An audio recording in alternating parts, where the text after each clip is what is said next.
Hi friends, I'm Abby and welcome back to my channel. Today I'm going to be talking about all of the books that I read in the month of May and everything that I got up to in the last month. I think we'll just dive in with some stats, talk about my life and everything that I read. So in May I read 6 books coming to 2,448 pages. So not my biggest month, but a big improvement on April. Double April. April was only 3, so we have made some excellent progress and got back into roughly my average, I'd say. I think it used to be close to the 10 mark, but I feel as though right now it's more of like that 6 to 8 book mark is roughly where I sit. So back in the normal range. 4 of the books were fantasy, 1 was a fantasy romance and 1 was a contemporary romance literary book. All 6 of the books were adult, and then in terms of star ratings, I had 1 sort of 4.5 to 5 star, 3 4 stars, and 2 3.5 stars. And in terms of the series, I finished 1 series, I continued in 2 series, I started 2 series, 1 of which I don't think I'm going to be continuing in, which means that my on the go is staying consistently at 29 for right now. How long it's going to stay below 30? We shall see, but for right now it's at 29. And then in terms of my life and the things that I got up to, the first half of May was pretty unexciting, I would say. It was just living life. I was in marathon recovery, still am. I've been doing physio now to help repair my left leg and my lovely bruised shin bone. So that has been happening, but I feel like that's getting there now. That's getting there. Returning to the legs to full health now that they are no longer stressed and under strain the whole time. I have been doing some gardening because we now have a garden, so I spent a little bit of time out there. We bought a barbecue, so we've been like barbecuing, gardening, doing some more outdoorsy things in what has been nice-ish weather.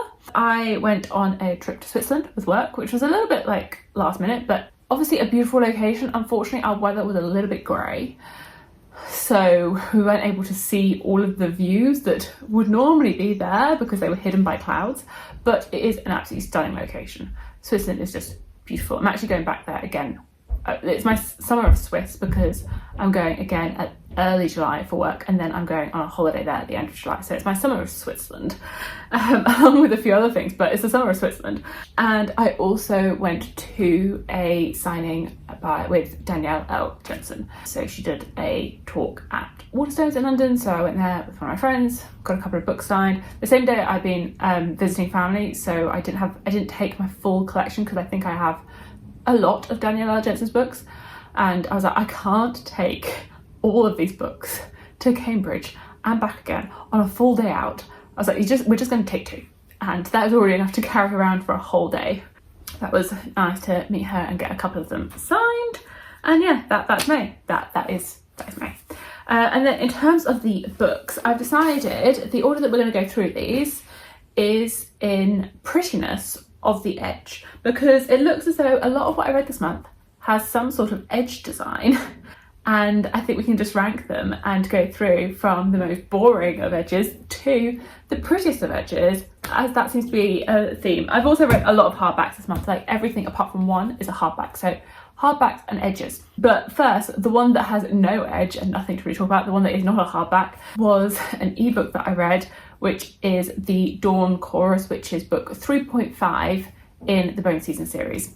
Yeah, bridging the gap between those books. I've not read book 4 yet to know quite how it all fits in, but it seems like it's addressing some of the traumatic events that happened at the end of book 3 and seeing how those are affecting our main character and the traumas that she's been through, and actually giving her some time to process these and realise that the events that she's been going through are not normal, and potentially, having that moment of pause before going into book 4 and where the events and the drama just keep going. I would assume it is on my TBR, but haven't quite got there yet. It's on my TBR for June. I think it was on for May as well, but I did read that. I did enjoy it. I think I gave it like a 4 stars. I mean, obviously you can't really get your teeth into it because it is just a novella, and we do spend quite a lot of time with our main character Paige and another main male character within the series and seeing their dynamic. So I did enjoy it. I think it had some good scenes in it, and so I had a good time. I had a good time for seeing someone experiencing or recovering from trauma. So now into the physical books and the edges. So coming in first with the most boring of edges, because they have no edge. This is the only one that has nothing. So obviously it's the most boring of edges. And that is the Foxglove King by Hannah Witten. This is the first book in the Nightshade Crown trilogy. So me and my friends Vish and Sam are buddy reading this together. We're going to be reading the whole trilogy. So we read this first one in May, second one, Hemlock Queen, is going to be read in June, and then the third and final book, the Nightshade... Is it the Nightshade Crown? Is that the third one? That one's coming out in July, and so we're just doing one book a month. So this is a fantasy book. There is like a romantic plotline through it, but I'd say it's predominantly a fantasy. And we're following a main character, Law, who is able to like commune with the dead, raise the dead, and in this world that is sort of like a forbidden skill, magic. And she gets caught very early on in the book and is taken, instead of being taken to her death, she's taken to the palace where she is tasked by the king to research what is going on with all of these murders and villages that are just getting killed all in one go, and whether it's actually magical thing that's happening to them, whether it's related to a neighbouring kingdom and the politics at play between these two kingdoms and the threats that are going on between them. There's lots of discussion between the king and the rulers of this world and a religious faction as well, that the brother of the king leads this religious faction, and how the kingdom and the politics of the kingdom and that religious faction interact, and their relationship with these gods and with magic, and then as well the position of the king's son and his relationship with both Law, our main character, and with the politics. So I feel like that was not the best description, but we will just leave it at that. Overall, had a good time with this. I found it was like quite a fun time. I really enjoy the sort of death magic and the way that was looked at, and yeah, the necromancy, the dark necromancy, yeah, I love that bit. And I enjoy how necromancy and religion sort of play within this fantastical world. The politics was done well. Overall I had a good time. Like, it wasn't a favourite. I'd say this is like a 3.75. Like, I don't think it was quite a 4, because I didn't have this like compulsion to, I wasn't always compelled. But overall I had a good time. I'm intrigued to see where this series goes, and we should be starting the buddy read of that second book in the next week or so. So coming up, I will say, this is like the smallest thing, that our main character Law, she goes from events to events to events. Like, okay, she's been running around all night. There's probably some blood on her. There's probably like some things that have gone wrong. She's probably getting like messy. And this girl never seems to bathe. I'm like, the bathtub is referenced, but then she doesn't go in the bath. And I'm like, girl, I think you need to have a bath. I know you're not going to have a shower because there are no showers here, but I was like, you know, normally you think you've gone through something that's obviously quite, you know, a lot of exertion, and then you're suddenly getting changed into a ball gown and go into a ball, but you skipped the whole bath bit. You skipped the cleansing of yourself. Anyway, small gripe. I was just like, this woman needs to bathe. Right, the next edge. It's an edge. It's not just plain. It's not nothing, but it's just black. It's just black and a little bit boring. So it's coming in next. This edition in itself is very pretty. Like, I like the end pages. I really like, I think this is the fairy edition that was in the adult box in 2022, but this is the prettiest bit, is this gold hardcover. So this is City of Dusk by Tara Sim, and this was on my self-destructing book. So I did already speak about it in last week's video, where I discussed my self-destructing books for this past year and some of my new ones. At the time, I think I had about 100 pages left in this one. So this again has some necromancy death magic in it, which is a bit of a weird like coincidence that I read 2 books that centered around some sort of death magic in 1 month. I'm not complaining about it, but it's just the way the cookie crumbled. So in this we're following 4 main characters, and it's set in this city, and each of these characters is the heir for a house, and each house has a different magic. So one of them is more necromancy focused, one of them is more elemental focused, one of them can like work with shadows, one of them works with the sun. So they each have their different skill set, but they are all the powerful players within this society, and they report into the king. There are different worlds, and previously the barriers between each world were sort of like open. So if someone died in this world, they could move into the next one where their soul would be at peace. Whereas the gods have closed these worlds and have said, nope, you're all trapped. The doors are, the gates are closed. So our four main characters are researching, trying to find a way to reopen these doors so that the dead can move on, and there aren't loads of these angry spirits just floating around within the world. This one is one where I'm not sure I'm going to continue with the series. Like, I had a good time with this. I was a little bit nervous going into it because I'd had seen some mixed reviews, and I overall, I'd say, had a good time. I think that the world building was interesting. I mostly enjoyed our characters, but I did find it a little bit slow. That there were moments of tension, but overall I found the book quite slow and plodding and methodical. I feel a little bit conflicted because there's some moments where I was like, oh yeah, I was really into it and really, really enjoying the writing. And then some moments where I was a little bit like, can we move along a little bit more now? And I do think the characters were overall quite interesting.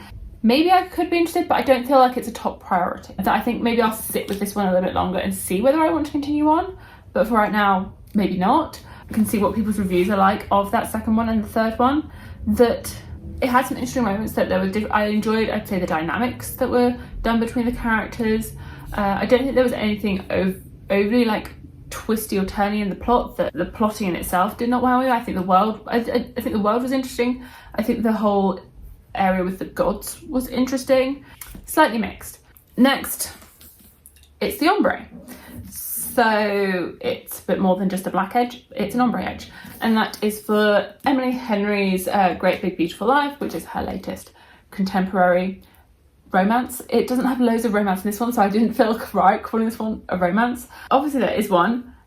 This one has been spoken about, I think, quite a bit online, but it's similar to The Seven Husbands of Evelyn Hugo in a way that we're following two writers that are cataloguing the life of this interesting woman who was big many years ago, and looking back on her life and the events that have led up to where she is now, and in her old age, and sort of who's going to be writing her biography, because both of these writers are competing for that one position. And it tells the story of these two writers and their dynamic and their love. And it also tells the story of Margaret Ives, who is this woman that they're writing about. So I'd say this is one of my least favourite Emily Henry's. Like, I have given Emily Henry books like 5 stars. Like, literally all of them have been 5 stars. And this one I gave a 4. So I still enjoyed it. I still had a good time. I just feel as though I prefer her more romance-centred ones. That this was a lot of just more contemporary fiction. Some elements of Margaret's story felt, I was like, are these all really necessary? That we look back on her like great-grandfather and spend time with that. Is it even her great-grandfather, great-great-grandfather? There's quite a lot of time on that. And actually I would have just preferred potentially a bit less of the family history and more time in the present with Alice and Hayden and seeing their relationship grow. But it does have Emily Henry's like compulsively readable writing, her normal sort of like quirky small town American holiday setting. So overall it was still a good time, just not one of her strongest. And then moving on, we're starting to get into the more interesting edges now. This one is A Curse Carved in Bone by Danielle L. Jensen. Now, as I already mentioned, I went to her event, so I was like, but ahead of this event, I'm going to make sure I am up to date on her new release. So this released in May, I read it in May, saw her. This one was actually already signed, so I did not get it signed on the day. I was like, I don't need to carry this one there, I'll carry some paperbacks. So this is the sequel and finale to A Fate Inked in Blood, which is a Norse-inspired fantasy romance following a main character, Freya, who is a prophesized like shield maiden. So she has this power that she can generate like a shield to protect herself, which is this coveted power, and it is prophesized that whoever controls her will have control over all of the land. And so all of her life she has hid this power so that nobody knows about it, and at the beginning of the first book she has to reveal this power in order to save her life, and she ends up getting like forced into this marriage with one of the Jarls of the region. So things have progressed quite a bit from there. That is all in like the first couple of chapters of the first book. This one, I overall enjoyed it. I would say it felt a little bit generic in its plot beats, potentially, that there nothing super surprised me in terms of like the events that were happening. I do like the way that Danielle L. Jensen mixes her fantasy and romance, that I think she does a good job of keeping angst and drama in both elements of the fantasy plotline and the political events, as well as the romantic tension. That I think sometimes that can be a little bit of a challenge right now, that the slow burn is not slow enough that it burns and then it fizzles. So I feel as though she does a good job with those elements and keeping the tensions there. I think some of the plot beats were interesting in this. They built to a satisfying conclusion. I was happy with the way that things unfolded with the magic system and the reveals that we got, and the way that the like Norse elements were sort of intermixed into this, and the ending that we got for our main characters. So I do think that the side characters could have been a little bit stronger, that there's a lot of focus on Freya and Bjorn as our main characters, and some of the side characters are a little bit just on the periphery. But that might have been that it had been, I guess, about a year or so since reading the first book, and so some of those side characters were a little bit more fuzzy for me. But overall, I had a good time. I don't think it's my favourite Danielle L. Jensen. I think my favourite is the Bridge Kingdom, a series that she's been writing. And now, the final one, the one that I think has the best edge, and it's actually the first book that I read in the month because I had already started it in April, is The Ragpicker King by Cassandra Clare. And I think this is actually my favourite book of the month, because this is the one that's more like a 4.5 to 5 stars.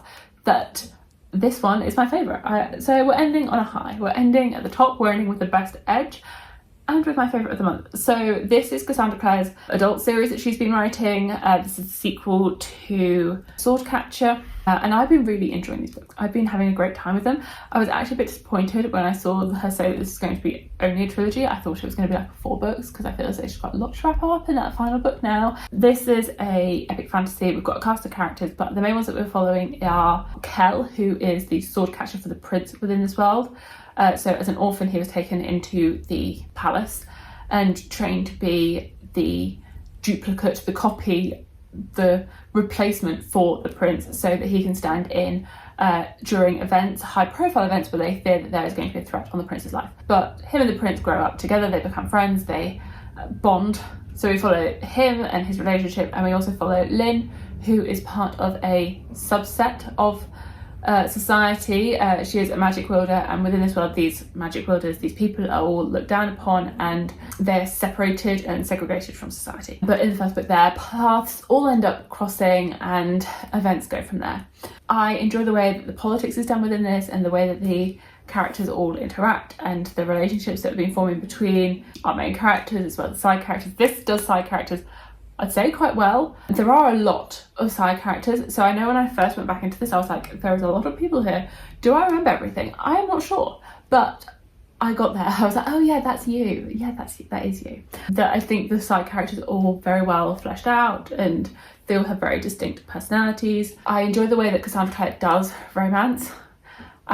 She is very good as well at keeping tension building between our characters, that the slow burn will burn all the way through. Even if a scene happens, it's like a tease, and then oh, and it gets taken away from you. Definitely had this with the Shadowhunter books as well. I've read, I think, majority of those, that she is good at teasing something and then just taking it away, and that is what we need more of in the slow burn. One that where you're like, is it going to happen? No.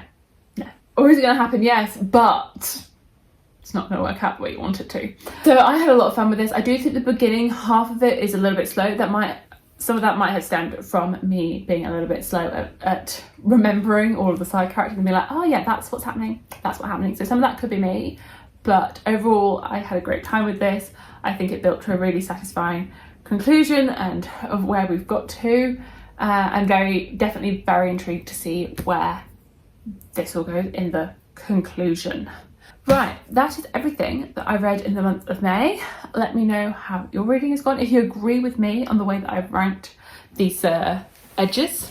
Obviously, the Dawn Chorus does not have an edge, so it's definitely at the bottom. But let me know if you think this is the right order. Let me know what your favourite book of the month of May is and how your June reading has been going so far. And thank you so much for watching, and I will see you in my future videos.